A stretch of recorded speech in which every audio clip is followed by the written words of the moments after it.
તો good morning દોસ્તો, સ્વાગત છે મારા એક નવા વ્લોગમાં। હવે તૈયાર થઈને આવી ગયા છે જોબ પર। 5 થી 6 દિવસ આપણે રજા ઉપર હતા, બીમાર હતા અને આવું બધું હતું। તો ઘણા દિવસ પછી આવ્યા છે, તો કેવું રહેશે આજનો દિવસ જોઈએ। ચલો બને રહેજો।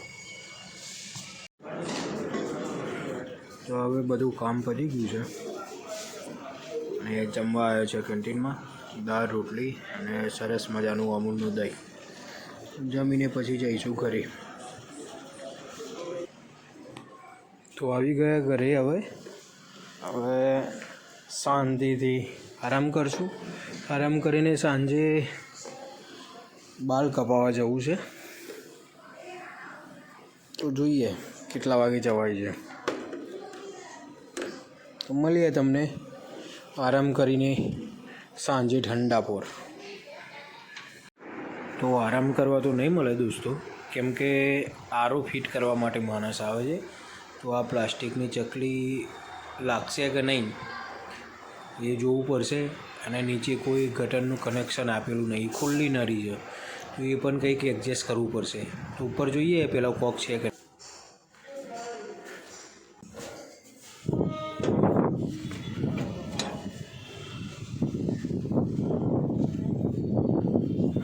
ચલો મેઇન કોક તો છે પાણી બંધ કરવાનો। અને પવન તો એક નંબર છે, બહુ સરસ પવન છે। ઉપર બેસી રહેવાનું મન થાય પણ બેસી રહેવાનો ટાઈમ નહીં, નીચે આવે છે પેલા ફિટ કરવા માટે। તો ચલો જઈએ હવે નીચે।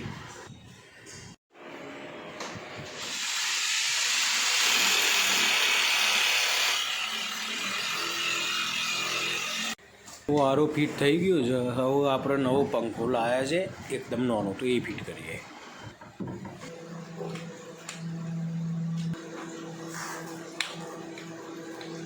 આ જુઓ આપણે લગાવ્યું છે એક પાંખ્યું આખું ઊંધું, અડધો પવન ઉપર ને અડધો પવન નીચે। બોલો ચલો ઉપર કોક ચાલુ કરવાનું છે, તો કોક ચાલુ કરીએ પહેલાં, પછી ચેન્જ કરીએ। तो कॉक बॉक ऑन कर दिया।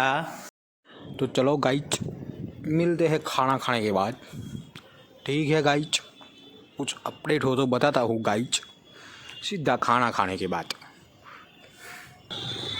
तो सरस હવે ભોજન કરીને નીકળ્યા છે બાળ કપાવ પાર્થભાઈ બંને। પછી જોઈએ આગળ શું થાય છે। અહીંયા બાળ કપાવવા તો આપણે ફર્સ્ટ ટાઈમ આવ્યા છે, પણ પાર્થભાઈ લઈને આવ્યા છે છેક 8-9 કિલોમીટર દૂર। જોઈએ આવું કેવું રહેશે કામ। સ્ટાર્ટિંગમાં ચા મળી જાય, સરસ સરસ। ચલો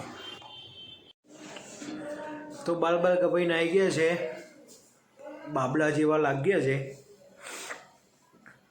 આજે બસ આટલું જ હતું। આ વ્લોગ ગમ્યો હોય તો લાઈક કરજો, કોમેન્ટ કરજો, શેર કરજો, બીજું તો શું કહું। તો મળીએ તમને એક નવા વ્લોગમાં। ત્યાં સુધી bye bye, good night, take care, જય શ્રી રામ।